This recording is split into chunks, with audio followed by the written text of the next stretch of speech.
Honorable Deputy Speaker, Honorable Deputy President Kgalema Motlanthe, Ministers and Deputy Ministers, Honorable Members of the House, special guests. Next year, South Africa will mark 20 years of freedom and democracy.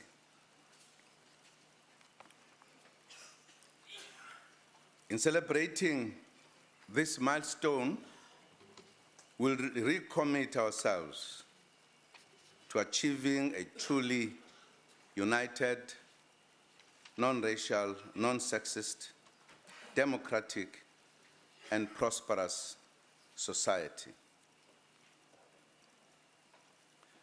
We have gone a long way since 1994, and South Africa is definitely a much better country today than it was then.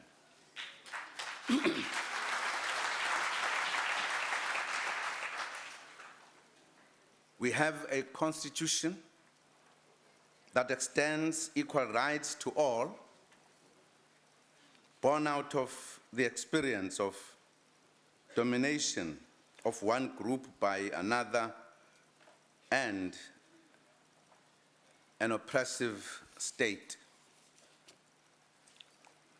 From the ashes of apartheid, colonialism, hatred, and divisions, we committed ourselves to build a new society, a South Africa that is a home for all, especially the black majority that had been excluded for centuries.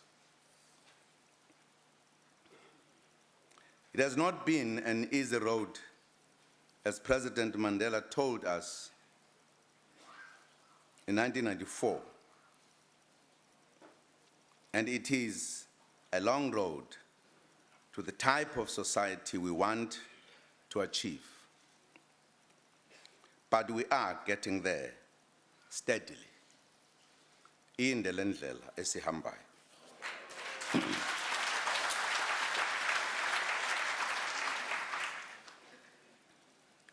Madiba warned us too at the birth of democracy that none of us acting alone can achieve success. Informed by that message from President Mandela in 2009, the fourth administration came into being with the core message being, working together, we can do more. The State of the Nation Address 2013 outlined the progress made in bringing about a better life based on the 2009 electoral mandate. We had announced 5 priorities then: education, health, rural development, and land reform, the fight against crime, and creating decent work.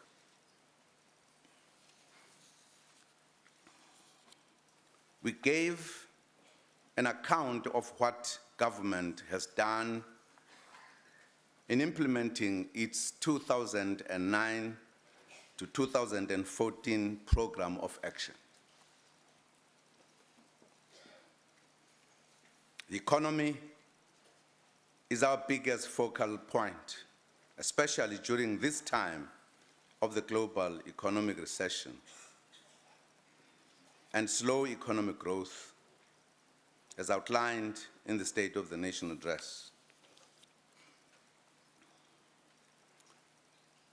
As we strive to boost the competitiveness of our economy in a gloomy global climate, we're encouraged by some reports that came out recently.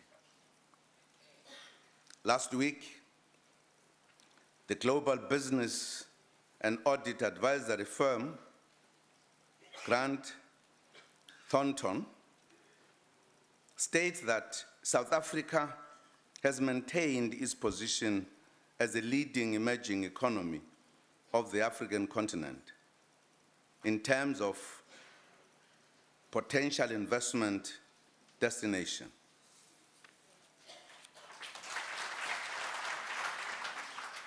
The report, entitled Emerging Markets Opportunity Index, High Growth Economies, ranked the 27 largest emerging economies in terms of their potential for business investment. It reported that South Africa had climbed one place to the 14th position.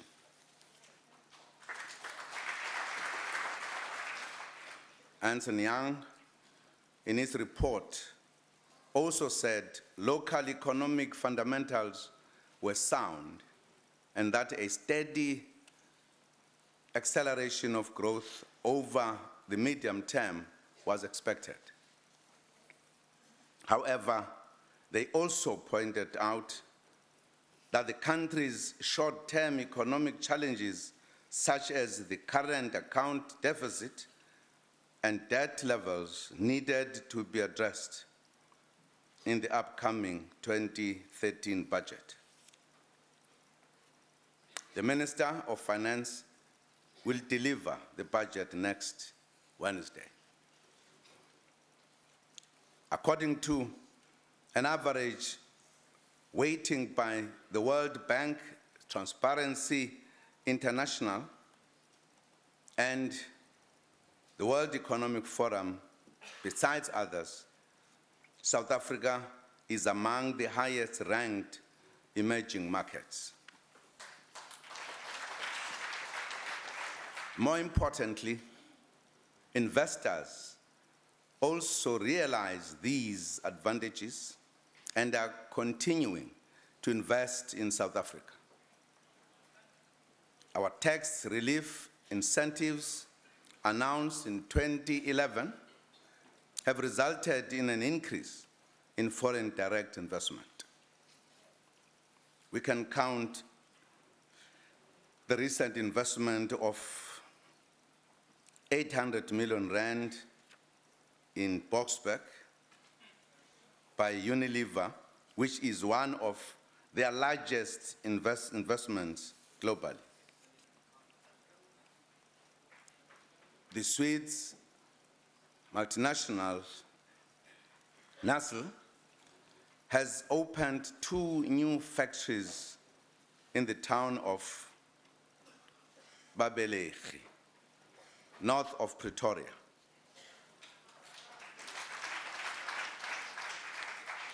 This is part of the 500 million rand investment in its South African operations, creating over 130 permanent jobs in the process. The Department of Trade and Industry has also approved applications from our local manufacturers such as Tiger Brands, Aspen, and Nampak. Building on these successes, we continue to deal with the factors that constrain growth and keep jobs away. A key intervention in this regard is our rolling infrastructure program. The Ministers of Economic Development and Public Enterprises provided detailed reports on the infrastructure projects and the progress we are making. This surely assisted those honorable members who had claimed not to know what the infrastructure program has achieved to date.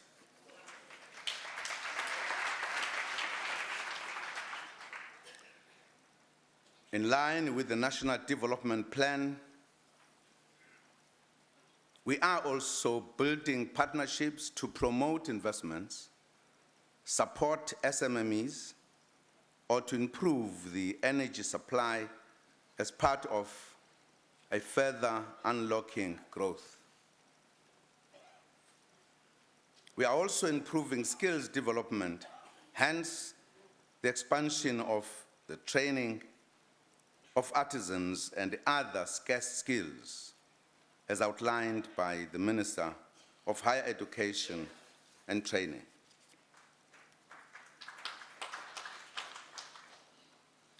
We are also building and strengthening trade links with the fastest growing parts of the world, including sub-Saharan Africa. Also important is the need to restore stability in the mines. The Minister of Mineral Resources is currently meeting with the affected parties to address the challenges in that sector. I urge all stakeholders to commit themselves to this process.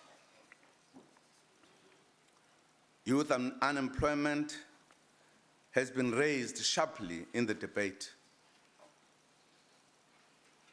Honorable Manamela and Honorable Makubela Mashele outlined the necessary mechanisms that can assist us to deal with youth unemployment.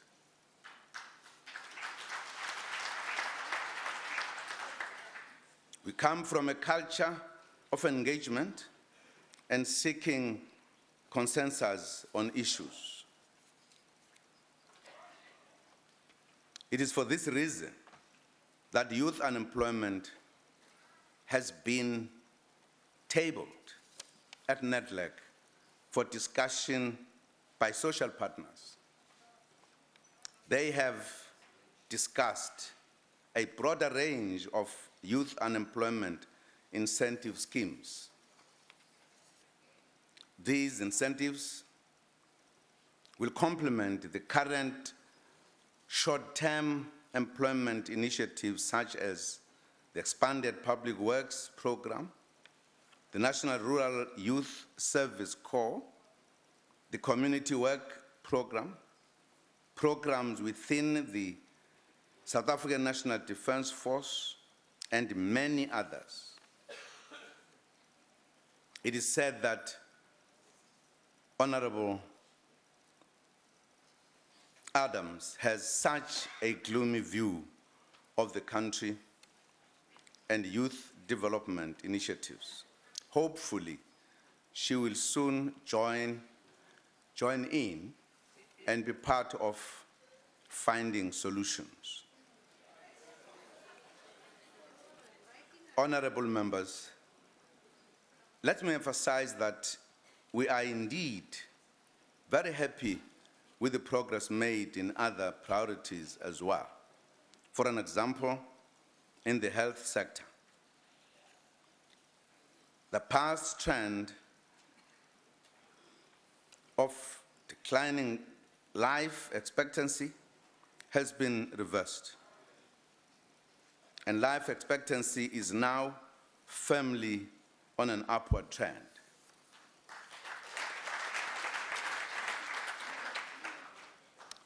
I suggest that honorable members in the opposition may have missed information on this important national achievement, which has excited even the United Nations and research institutions.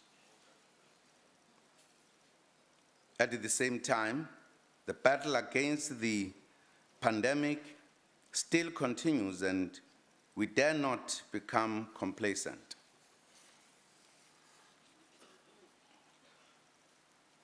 Honorable Bula, you are correct.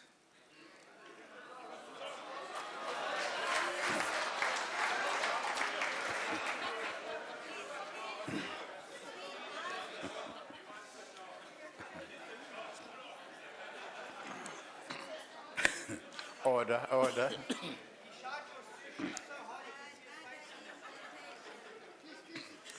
My apology, Honorable Speaker, still stands of my flu.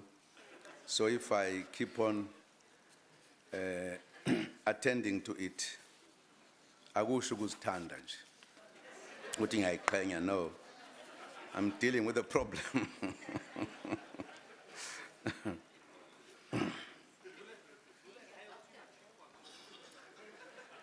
When we reaffirm the Constitution, let us also reaffirm the fundamental right to life. The right to life and the right to safety and security of women and children are paramount. While welcoming the significant decrease in overall serious crime, we once again strongly condemn the shocking, barbaric, and inhuman cases of rape that have taken place in our motherland. They need to be condemned fully by all of us.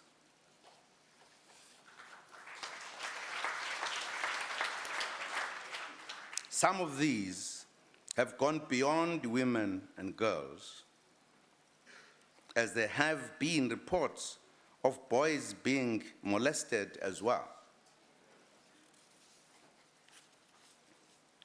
We have directed the police to show no mercy to perpetrators of these crimes.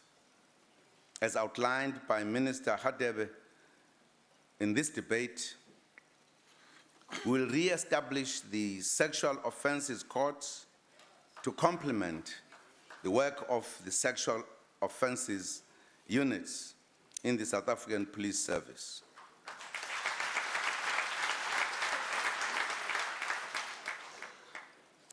But there are aspects of this crime that go beyond the criminal justice system.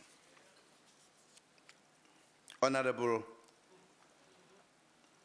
Patlele stated correctly that legislation alone would not be sufficient to liberate women from the yoke of male domination, and that we have to work on our attitudes in public and in private. The Honorable Moseka, the Chief Whip of the majority party, reminded us that as much as we develop interventions, programs, and campaigns to stem this tide, we can all agree that roots of this violence and the notion that life is cheap can be traced back to our dark and unjust past. Therefore, must look at what it is that we should be doing to prevent such horrendous crimes. How do we build stronger and more cohesive communities?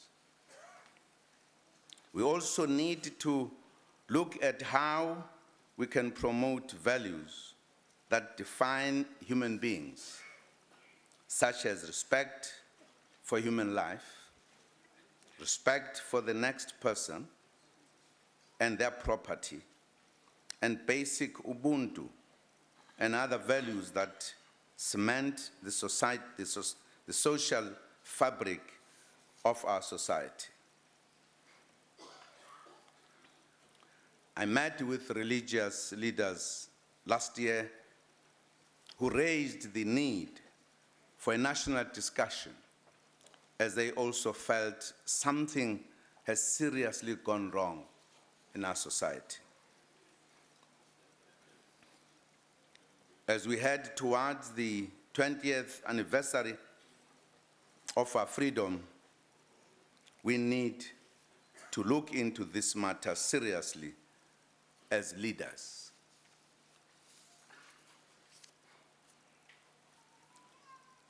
We must build on the work of the Social Cohesion Summit that took place in Kliptown last year and begin the work of healing the nation as various sectors of society. We need stable communities to participate actively in the transformation of society. The Department of Basic Education is already looking at inculcating values of nationhood at a very early age, promoting rights and responsibilities amongst children. We acknowledge and applaud the good work of many civil society organizations that are raising awareness about violence against women and children and many other issues affecting society. In addition, we are happy that the National Assembly will host a debate on gender-based violence next week. As Madiba taught us, none of us working alone can achieve success. Working together, we will do so much more. Honorable Killian reminded us to look broader into other aspects that affect the status of women. She raised concern about the traditional courts bill. Indeed, since its introduction, the bill has been criticized for being flawed for a number of reasons. Among these are the following: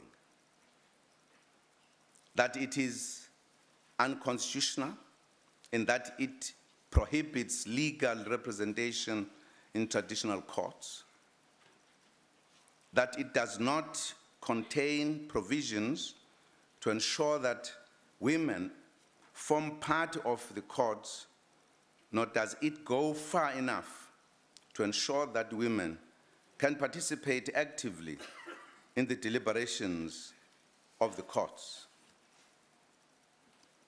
that it entrenches balkanization of traditional communities in accordance with the boundaries of the old tribal authorities of the defunct Bantustans, that it restricts access to justice by denying the right of persons to opt out of the traditional system and pursue redress of their matters in courts of law.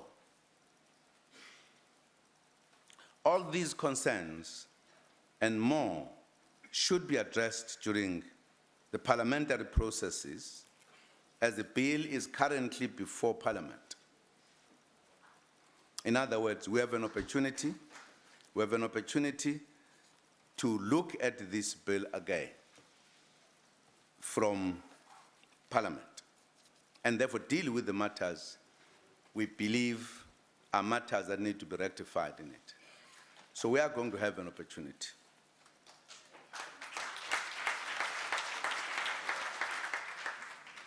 As government, we have heard the concerns loudly and clearly, and that's why we believe the opportunity should not be missed once it comes back to Parliament. Honorable members spoke at length about education, which indicates that we are agreed on this being the apex priority in our country. We are happy with a huge increase in the number of children attending grade R from around 300,000 in 2009 to close to 800,000.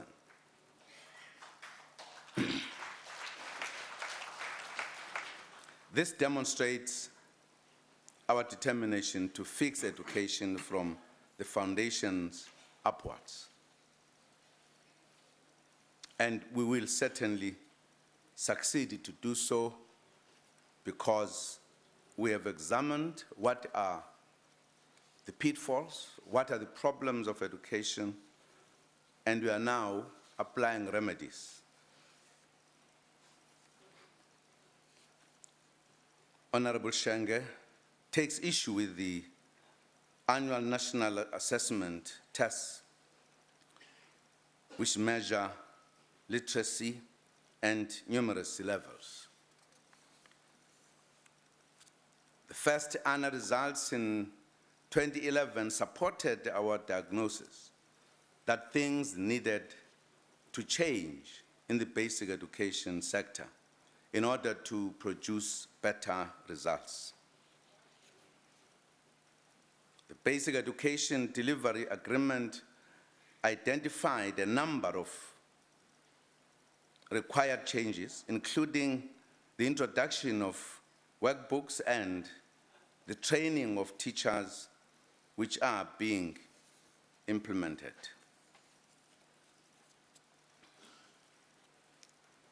The 2012 annual results indicate that these changes are starting to bear fruit at the lower grades. In fact, on this one, I think we can say we are now rising from the centuries of problems of education. We're solving the problems. But of course, in the process of Umntwana kaShenge raising these issues, felt it was necessary to raise the issue of the letter that he wrote to me after joining the opposition for a no-confidence debate. Certainly, I have no difficulty if the opposition join hands. It defines a particular political landscape in one sense, if we all understand what democracy is, because people have got a free choice to choose partners, to choose those they can work with. But it does also define that some people as parties have difficulties to have that distinct view about issues. They must hang on others. They must hang on others and be very proud. We are together. We are together. Fine. That's democracy. That's democracy. But the reality is that it's always good in democracy when there is a view you can identify. This is party X, this is party X. Once it is blurred, you don't know which one is what. It's a problem. But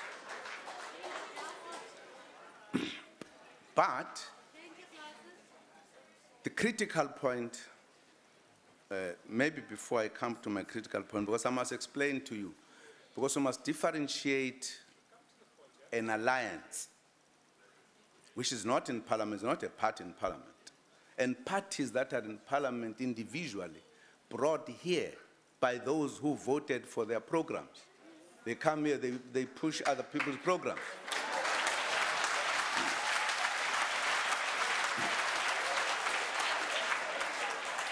The alliance is an alliance of organizations that were forged in the struggle, and those other parties are not here as individual parties. They're an alliance in a different way. So you can't compare it. It's not comparable. the parties contest elections and they are Order, voted members, by order. voters on the basis of their programs and what they will come in parliament and fight for. And once they're in parliament, they abandon that. They campaign for other positions advanced by other parties.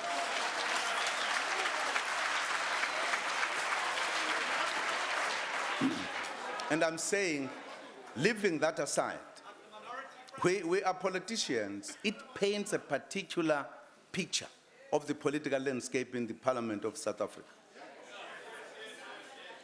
Some identities are beginning to disappear of some parties. But the point I was raising is that in the debate, Umntwana kaPhindangene raises an issue, and I have a problem conflating these issues. Because he's here in Parliament, he's joining the people that he feels he thinks together with to support a particular motion. Now, thereafter, Umntwana writes a letter to me, having acted with other parties, now to explain to me why he did this. And then he's expecting a response from me. Now, I have a problem because myself and Umntwana kaPhindangene, we have had a lot of confidential discussions. And I've always respected those confidentialities. In fact, Umntwana will remember, I'm not in the tendency of writing letters. If I want to talk to him, he knows I ask for a meeting and I discuss with him, whatever issue, whether the issues could be so confidential or party issues. And I'm not, therefore, wanting to respond to that matter. I just think it's a little bit uncomfortable because each time there is a debate here, and then I've got to be reminded about the letters, then I've got to raise other issues that I've raised confidentially, and I don't think it's correct, about a range of issues. Now, it looks like whatever goes wrong, whether in the IFP or whatever, then I must be the one to blame. I can even raise some very humble advice I've given in the past, confidential, that I cannot talk about here. I don't think it's right. Part of the reason I have this problem because we went to a prayer asked by His Majesty the King, and they were given a chance to speak, and I was to blame about things that are happening in this country. I think it's not right, and I would really request that we should not continue with that, because otherwise I'm going to raise issues, and I can't even say what issues we raised, we discussed. Let us not score point in a wrong way.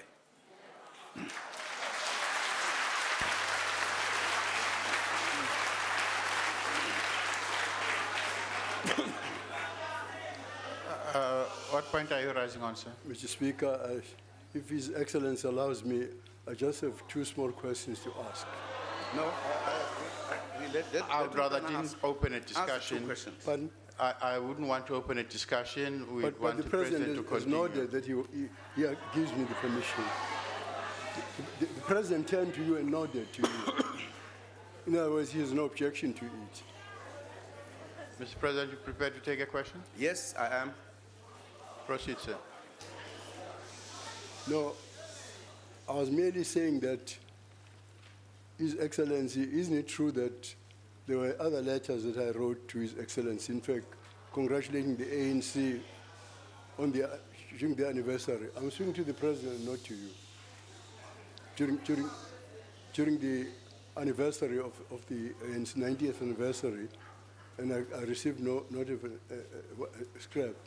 And in any case, I would be very grateful if His Excellency expanded and told me about the advice that he gave me, because, you know, some of his ministers yesterday referred to the fact that, repeating almost what Your Excellency said to me, that you think that I should retire because there are people who are saying, you know, some things about me. you think I should retire, and Your Excellency, before Mangaung, worse things were said to you. Our members, Were said please, or to order. you, worse things than those that were said to me were said to Your Excellency. And actually, I don't even understand, Your Excellency, why it should not be the same when the South African Communist Party and COSATU have a partnership with the ruling party. Honourable member, this is not a question, it's more of a statement. Proceed, Honourable President. Thank you, Honourable Speaker.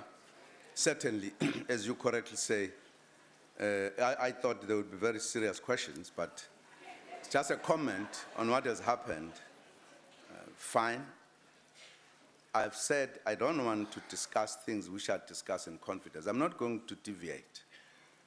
But I thought it's important to make the point that I don't really appreciate the scoring of points the way it is being done. And I'm saying it has been continuing. And I'm saying it here in Parliament because it is often done here in Parliament that it must not continue because it's not right that we must discuss other things somewhere and raise them in Parliament when they're not relevant to the discussion. Well, that's going to force me to answer. But I'm saying I'm not going to answer, partly because I respect him and knows it very well. When I have an issue with him, I ask for a meeting, we discuss. And I've done it many times. That's the point I'm making. And I'm just saying, let us disabuse ourselves of that kind of situation. Say, what many times is many times, sir? It's many times. What is many times? Many times is please many proceed. times.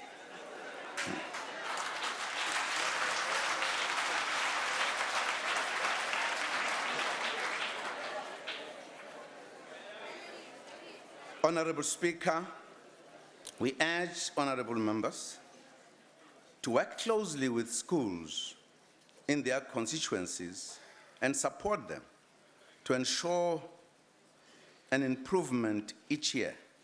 Members of Parliament cannot be spectators. Education is a societal issue. Honourable Speaker, let me correct Honourable James, who said, I failed to establish the link between improved remuneration of teachers and performance. Let me remind the honourable member what I said, and I quote, the Remuneration Commission will also assess the return on investment in elevating education to its rightful place. We want to see an improvement in the quality of learning and teaching and the management of schools. We want to see an improvement in attitudes, posture, and outcomes, unquote. If he had listened, he would have heard these words, that there was a link that was made. Honourable Godi spoke strongly about the need to enhance the capacity of the state to deliver on government programs. We agree that a lot must be done in this regard. We have already put in place a number of initiatives since 2009 to improve the functioning of the state.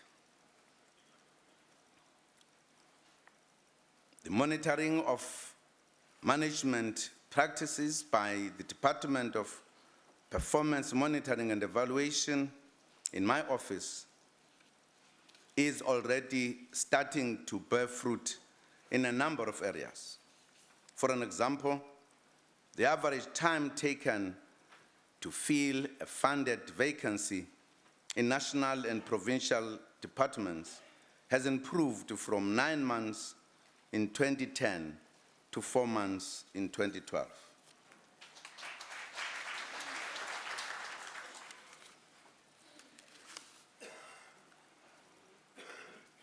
The responsiveness of departments to cases referred to them by Chapter 9 institutions and from the National Anti-Corruption Hotline has improved.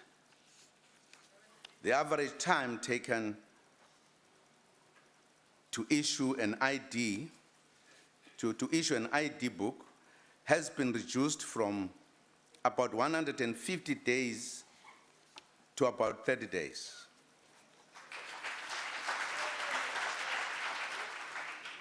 The barcoded green ID book will be replaced by a new ID smart card in the 2013-2014 financial year.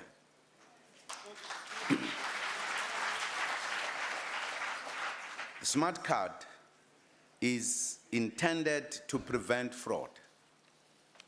The average time taken to produce an application for a social grant has decreased from 30 days in 2010 to 21 days in 2012. As Honorable Minister Sisulu and Minister Manuel pointed out, the training of public servants, including managers, will be prioritized to further improve the capacity of the state. This should also bring in mind needed skills and reduce the money we pay to consultants, which the Auditor General and many honorable members here have raised alarm about. It is also an undertaking made in the National Development Plan that the culture and orientation of the public service will change for the better. It is for this reason that we say, if that we are to pay public servants better, we want a return on our investments. We have also put in place mechanisms to improve citizen care and make the public service friendlier and more responsive. We still have a long way to go, but we have made a start. Important amongst these is the Frontline Service Delivery Monitoring Program. Over 300 unannounced visits were undertaken during the past year by officials from the Department of Performance Monitoring and Evaluation and offices of the premiers. Repeat visits to sites indicate that in many cases, the monitoring has resulted in some improvements. In this regard, Minister Sisulu is correct in her assertion that some of our public servants work diligently, putting in many hours a day to improve service to our people. A model example is that of Ms. Pierre Bengu and Mr. Mondli Mazibuko and the staff at the SASA office in Mzimkhulu.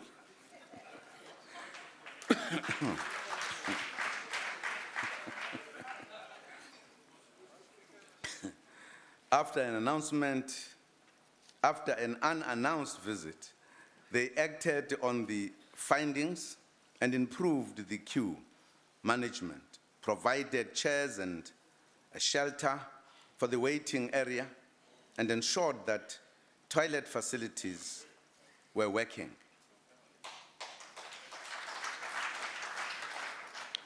I personally undertook visits to many areas under the Presidential Siahlola monitoring program.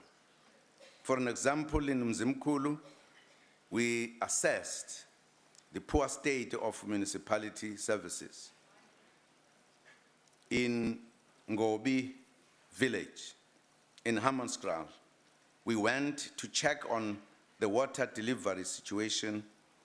In Gauteng, it was a review of public transport, and in the Eastern Cape, the visit concerned the delivery of school infrastructure. Ministers will be undertaking many similar visits this year as well, so that communities can raise concerns and suggestions directly to the ministers. We also continue to interact with the public through presidential hotline. By 31st January 2013, citizens had lodged more than 154,549 cases with the presidential hotline, of which 89% had been resolved.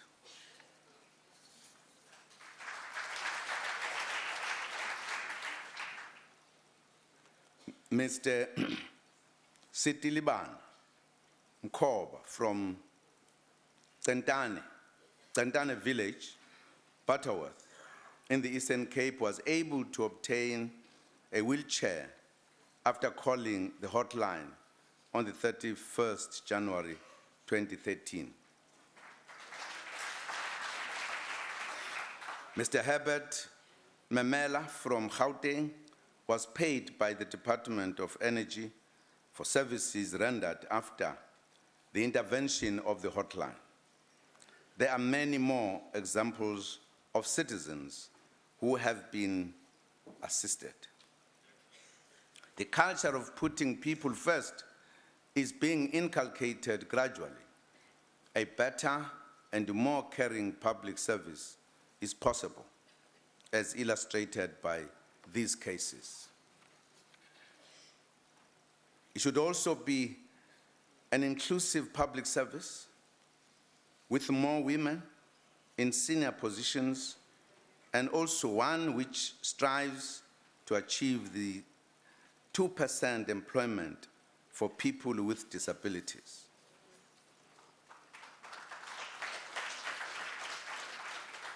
Honorable members, land is a topical issue given the centenary anniversary of the 1913 Land Act this year. Honorable Dikobo correctly pointed out the need to disabuse ourselves of the notion that ownership and land and farms by Africans represents a threat to food security. Indeed, we agree that with more post-settlement support, all newly owned farms will continue to be productive. In fact, we have had a lot of discussions in government, given the experience since we began the process of restitution. Honorable Minister Nkwinti explained the 4 pillars of land reform and our intention to rebuild the class of black farmers and improve food security. Honorable Dikobo also mentioned that he receives complaints that people are asked for membership cards when they try to access opportunities in the expanded public works program or the community work program. This is totally unacceptable. I've asked Minister Chabane to look into this matter, and I'm sure the honorable member will assist so that we can get to the bottom of this. Because no person must get services because carries a particular card or not carry another card. It's not acceptable, can't accept it.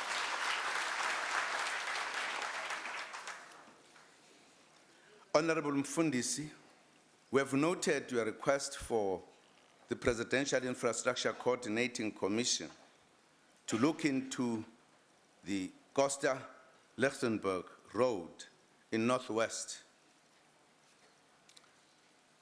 Similarly, Honorable Olomisa has suggested that the PICC should look into building a railway line between Mthatha, Kokstad, Queenstown, and East London.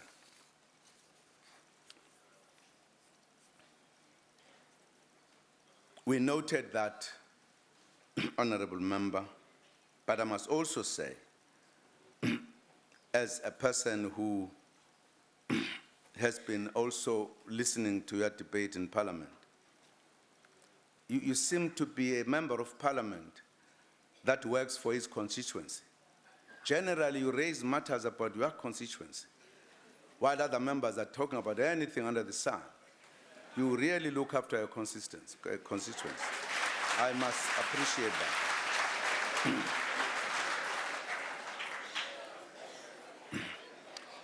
As a result, I don't know what constituencies other members have, whether they have them at all.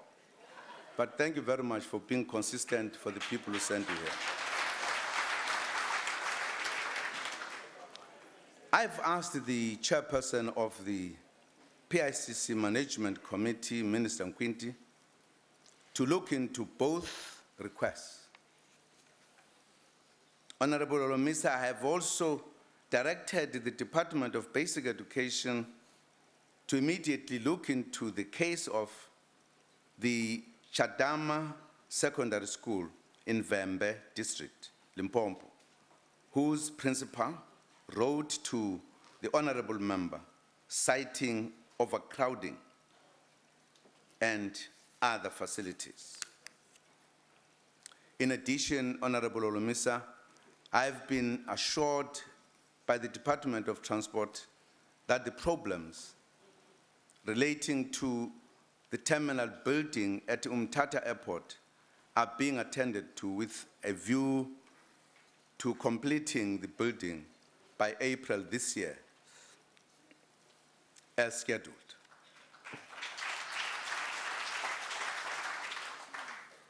Honorable Speaker, we also received feedback from people who review the State of the Nation address at 55 centers around the country arranged by GCIS.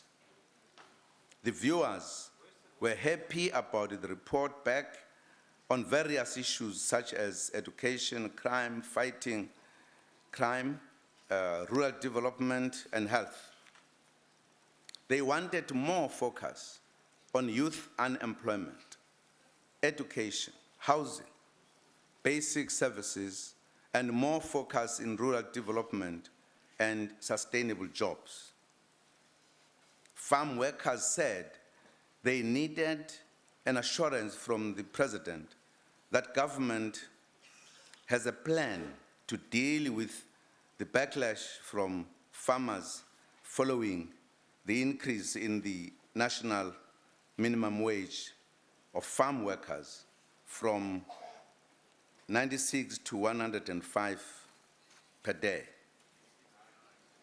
In this regard, we'll continue engagements with the farmers and farm workers.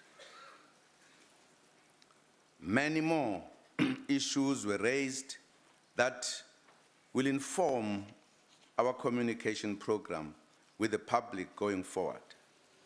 Honorable Speaker and honorable members, with regards to the way forward, Minister Manuel asked what binds us as a nation and as members of Parliament, and reminded us that the Constitution binds us all. In addition, We have all adopted the National Development Plan, which outlines the type of society we want to build, giving effect to the Constitution. The plan developed by the National Planning Commission originates from a directive in the 2009 ANC Elections Manifesto. We had said, and I quote, "We will ensure a more effective government, improve the coordination and planning efforts of the developmental state by means of a planning entity to ensure faster change," unquote.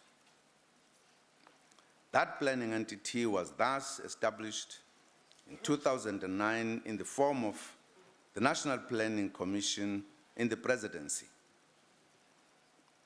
Every government department or entity will from this year have to factor in elements of the NDP into their plans. But more effectively and comprehensively, we have begun developing a draft medium-term strategic framework for 2014 to 2019 as the first 5-year building block of the National Development Plan. Our cross-cutting strategies, such as the new growth path, the Industrial Policy Action Plan, the developmental strategic plans, annual performance plans, and municipal integrated development plans, and every other government plan will fall under the umbrella of the National Development Plan.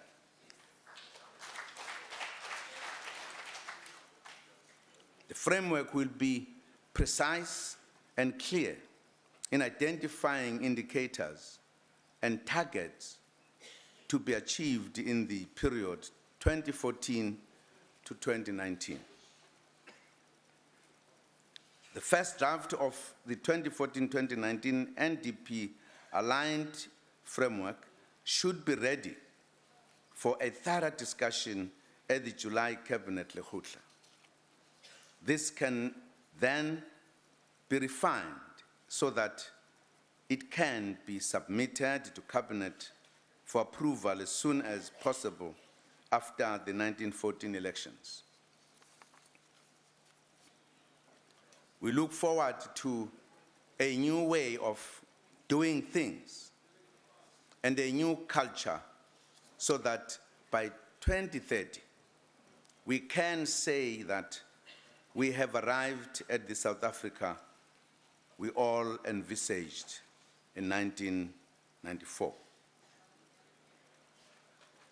Honorable Cronin stated that opposition parties had sidelined themselves from the broad consensus building process underway in the country to address our many challenges. He was skeptical about their ability to join the mainstream. Unlike Honorable Cronin, I am optimistic.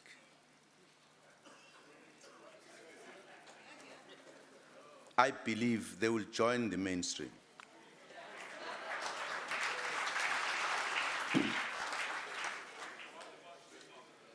As we move to the 20th anniversary of freedom, there should emerge a common thread of patriotism that binds us all.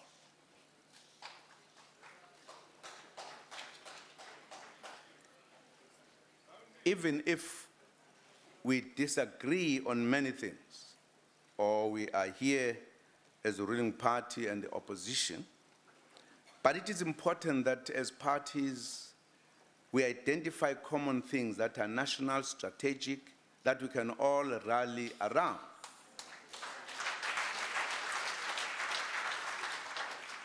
So that many years to come, if somebody else was in charge, it was not the ANC, many years that I can't count.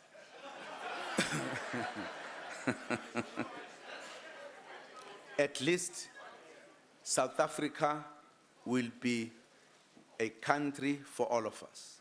We'll all benefit, not on the basis of what ideology or beliefs we have. That's what we need to be working towards achieving. That's why at times I worry if the oppositional politics go beyond the level where you can say, much as this one is an opposition, but he loves his country, or she loves her country. We must be constructive.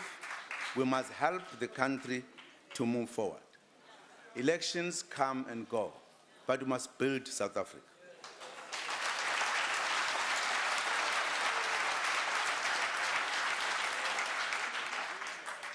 We should put South Africa first. All of us have a patriotic duty.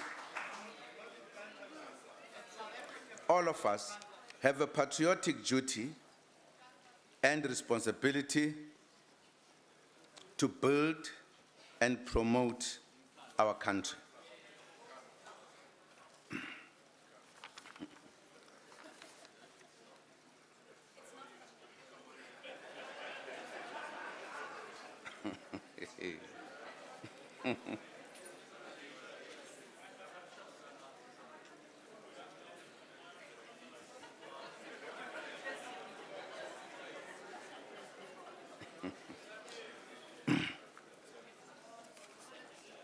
There's a place you love very much, no? It looks like.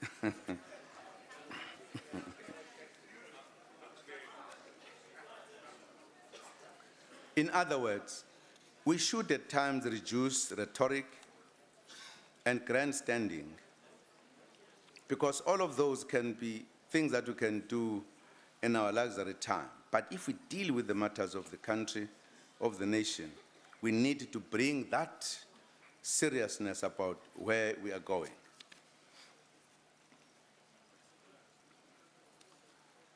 The National Development Plan 2030 provides a perfect vehicle for united action precisely because it has the support of South Africans across the political and cultural spectrum.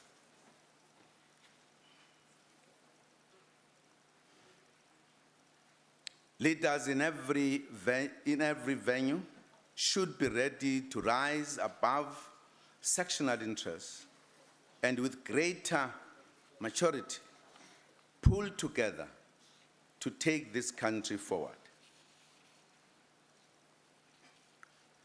When we go abroad, we should speak from the same script, saying that South Africa is often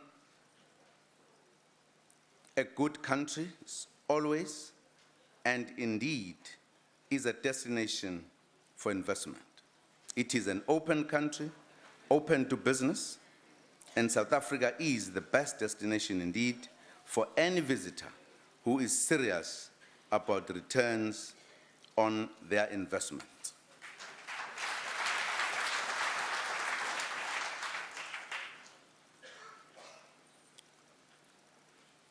We believe it is possible to do so if we decide to put the country first and act in national interests. We can disagree on as many issues as we want to, but we have to find issues where we put South Africa and our people first.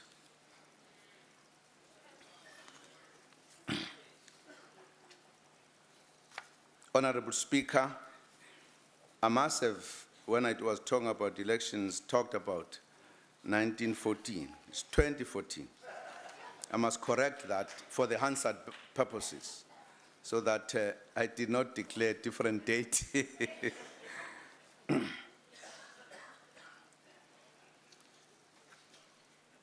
Honorable Speaker, honorable members, In closing, let us draw inspiration from the words of our icon, President Mandela, our first president of a democratic South Africa. At the birth of our democracy, he had this to say, and I quote, "We understand it still that there is no easy road to freedom. We know it well that none of us acting alone can achieve success. We must therefore act together as a united people for national reconciliation, for nation building,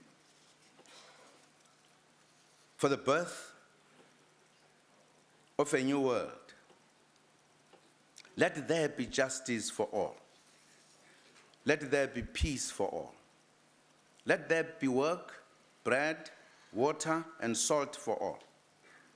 Let each know that for each, the body, the mind, and the soul have been freed to fulfill themselves. Never, never, and never again shall it be that this beautiful land will again experience the oppression of one by another and suffer the indignity of being the skunk of the world. Let freedom reign."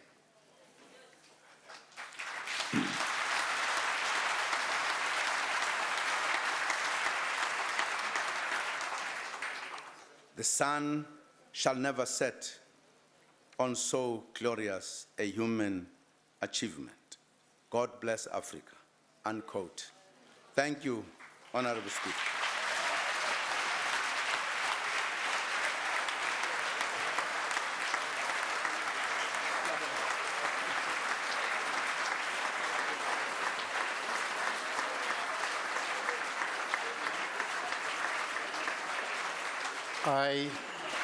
I thank the Honorable. Well, that was the President, Jacob Zuma, in the House there responding to the State of the Nation address that he delivered last week. Now, for the last hour or so, the President spoke about a number of things, issues that were raised within the debate that took place over the last 2 days.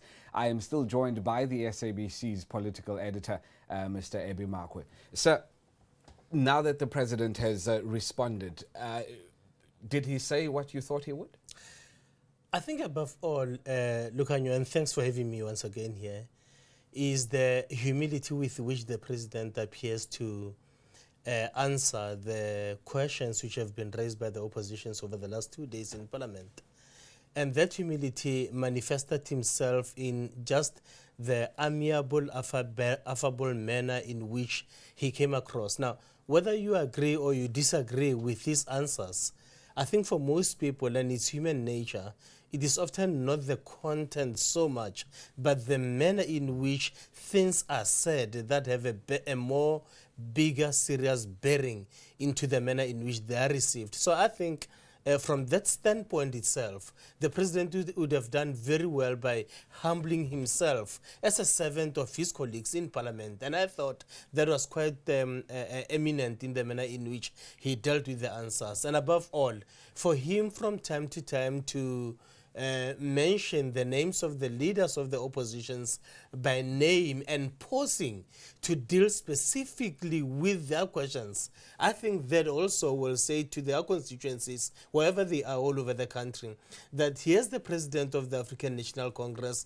here's the President of the country who worries and cares about all the people of the country irrespective of their political affiliation, and he says to them, each one after the other, I have heard what you say, and government is doing everything in its power to deal with all your concerns. Quite critically, he spoke right at the end, towards the end of his response. He said he thinks there's come a time for us to reduce the rhetoric and put South Africa first. Surely then that is something that opposition parties would look at, no?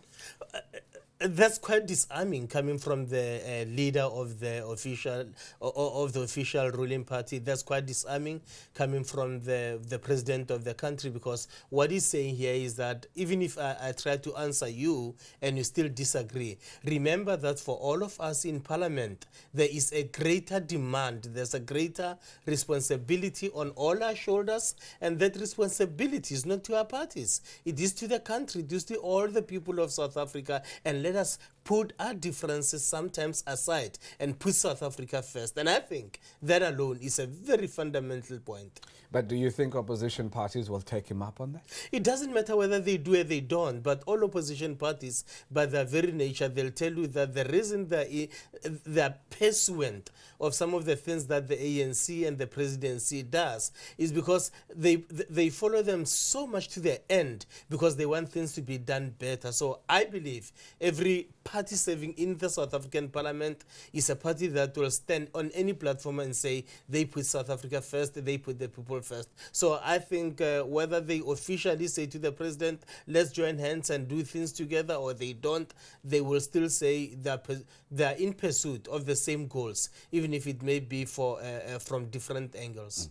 Then the matter of the abuse of women and children. The president spoke, I think, holistically about the matter, because first he spoke about how the police need to tackle this matter, how the criminal justice system need to tackle this matter, and then how do we as a society at large then need to deal with the matter of women abuse. Do you think he was going to find resonance within political opposition parties and with the South Africa at large on what he said? And I think, look, he went beyond what really he was expected to respond to, because here he also consciously highlighted the fact that the abuse against women and girls in particular does not end there. We must take cognizance as a society, as a whole, of the fact that now of late even boys are subjected to the same kind of scourge. And if we keep on not talking about them, we're excluding them, even though it may be not deliberate. But the fact that they too are affected means that we need to look at this scourge, this problem, as a societal malady that needs the attention all of us from all the different angles from where it is festering. So I was quite pleased to hear him particularly include the boys in that. Not much about land, though. Not much about land, but I think because he believes it's probably a kind of a horse that he has flogged for fairly too long. Remember, as I said in Mangaung, January 8 in Durban, he spoke about that at length. He spoke about it in the State of the Nation address. Minister Nkwinti also went to town about it. So I think he felt that, you know what, this matter has been addressed and he doesn't really want to open something that does not deserve to be opened. But he did, as we said at the beginning of this program, that he will definitely touch on it, and he did. Then, of course, over the next few months, maybe even sometime next year, we're likely to get the first concrete map of the National Development Plan towards, I think, 2019. What do you think that map is going to look like? I think job creation, particularly for the young people. I also believe that the president and the government would be very, very concerned about the job creation, because you cannot just talk about the jobs for the unemployed. You must also look at the fact that there must be a source to employ those kind of many people who are unemployed at the moment. So when you look back to the infrastructural development program, I think you will want to go there and make sure that through the Department of Public Works, they do try to roll up their sleeves and redouble their efforts in job creation attempts. We know that Minister Malusi Gigaba has also been tasked with that kind of a responsibility from his own portfolio. So I believe that there's going to be quite a lot of job creation as part of the bigger, greater NDP, and as well as making sure that the bulk of our young people, graduates, do get taken in that kind of creation of jobs in South Africa.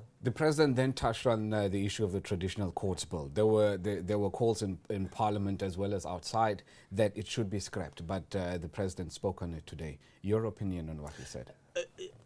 The other thing that we have to be quite frank about it is that the president sees himself more as a traditionalist, you know, and that's his background. And I believe that his background is a representative of the majority of people in South Africa, that they come from similar, if not same kind of a background. So tradition for many people in South Africa remains by far one of the fundamental world outlooks for them. Many people, of course, in the urban areas, for them it's a question of modernity versus tradition. And, you know, from the social sciences point of view, it's one thing that will always be there, you know, whenever they meet, the two worlds collide. And I think we need to find an area, some kind of an equilibrium where the two can really live together side by side if they can't intermingle, but make sure that one does not exist to the detriment of the other. So there you need to find some kind of a very fine act of balancing. Education as an essential service. The president spoke about it. What do you think is the way forward? I think one of the glaring challenges for the presidency and the government is going to be the description of education as an essential service, but at the same time, what the essential service means, because until now, it has been understood to mean that if a service is declared essential, then those involved in it cannot go on strike. And which is what the opposition, particularly the DA, has been really hammering on, to say, if you say teaching is essential, how come you are not saying SADU members cannot go on strike, for an example? And we saw through Gwedemantashe in recent weeks, we saw it through the president, the government, that the understanding of essential service is something different. They're saying essential from the ethical point of view, meaning you got to have a greater appreciation of the importance of this service, so that once you do, it is expected, it is hoped, therefore, that the teachers will not necessarily abuse their rights to strike. And if they strike, perhaps they may want to do so outside of the school, outside of the working hours, maybe on a Saturday. So this issue then of how do you think the buy-in from teachers' unions are what's that going to be like? Well, it's going to be a very difficult one, because you must remember that SADU is one of the three main affiliates of COSATU, which is a very strong labor component in the tripartite alliance, which is led by the African National Congress. Therefore, and for that reason, that's why perhaps government is so sensitive and careful about how they go about this issue. They know that society is pretty concerned about the levels of education in the country. But at the same time, they don't want to be seen as if now they're even threatening to change constitution to try and bring teachers into the straight and narrow. They want to tread carefully around this matter, navigate around this matter, so that at the end of the day, they do not lose support of a very important stakeholder in SADU, in COSATU. But at the same time, as the government, ANC is quite aware that they have to be appealing to greater society, to other stakeholders outside of their traditional support base. All right. Mr. Ebimakwe, we thank you very much for joining us on our program today. Thank you. Well, that was Mr. Ebimakwe, who is the political editor for the SABC, talking to us about the response that the President Jacob Zuma gave to the National Assembly and Parliament on his State of the Nation address. Well, that's it from us at this time. But if you're looking for more, please don't forget to look out for SABC bulletins on all our SABC channels. From me and the team that brought you this broadcast, have a good day.